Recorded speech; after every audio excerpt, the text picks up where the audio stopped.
So, working with one of my landlords I help out and help find renters for, and it made me think of something I wanted to talk about as far as collecting the first and last month's rent, as well as the deposit.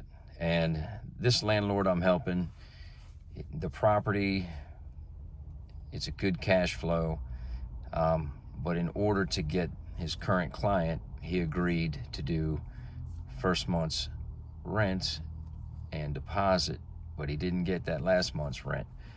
Now the problem is coming on the last month of the lease, and basically the renter has let him know he's not going to pay that last month. He said just keep the deposit. Well, what if there's damage? What if there's whatever?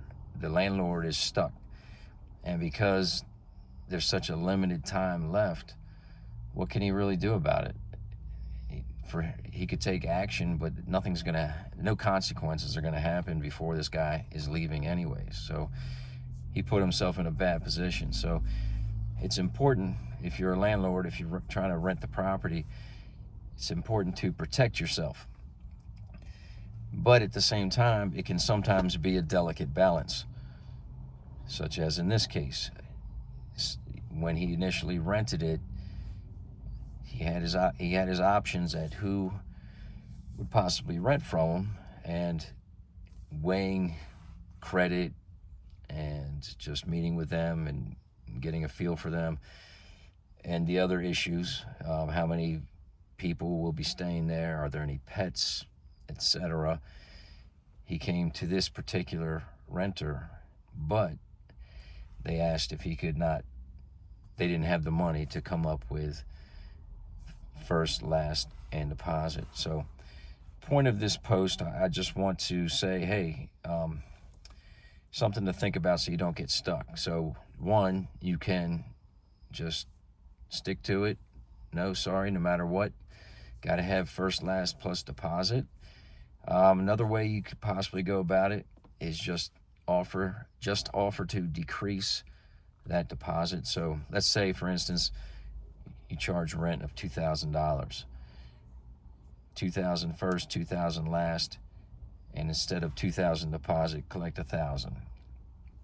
That's one thought.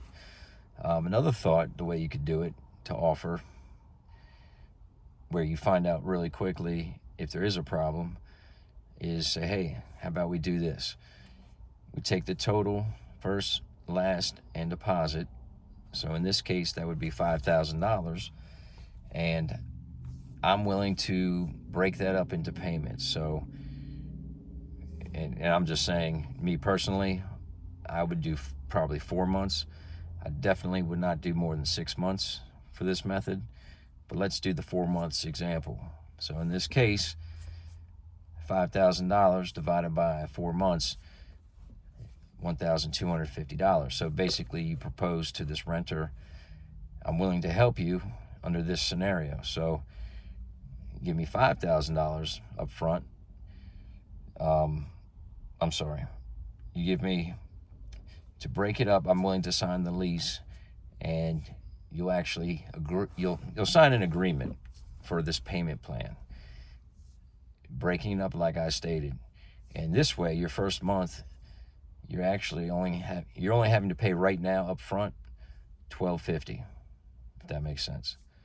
Okay, but month number 2, you're paying the $1,250 plus 1 month's rent, the $2,000 rent. Okay, month 3 and 4, it's the same thing. And then once you hit month 5 through the last month, you're paying the $2,000 only. And then when you get to the end of the lease, you don't have to worry about collecting. It's the other way around. Your renter is going to be bugging you to get the deposit back. So that $1,000. And, hopefully there's nothing beyond normal wear and tear that you would expect, but you at least have the leverage. And if everything checks out, you can give it back to them quickly. But this way you protect yourself. You show your renter you're willing to work with them. They should appreciate that. but you're protecting yourself, you're helping them, and bottom line, you're getting someone in your property. And I know with a lot of investment properties and people I work with, this level renter, a lot of times they are squeezed for money and coming up. It's a lot to come up with, first, last, and deposit, no doubt. So just a food for thought for you. Take care.